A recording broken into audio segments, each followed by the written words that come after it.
Also wir sehen hier unseren mobilen Roboter, unseren KMA IVA CR. Der besteht aus einer mobilen Plattform, einem Cobot, beides zertifiziert vom Fraunhofer Institut für den Einsatz im Rheinraum.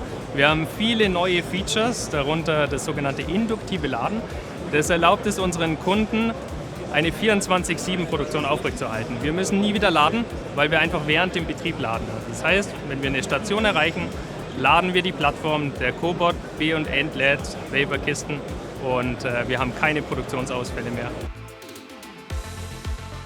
Wir versuchen sehr kundennah zu entwickeln, wir versuchen Anforderungen aufzunehmen. Alle Kunden sind auch unterschiedlich, alles ist historisch gewachsen und es ist einfach so wahnsinnig spannend, weil es ein neues Feld ist für die Automatisierung, für uns alteingesessenen Roboterbau. Industrial Intelligence.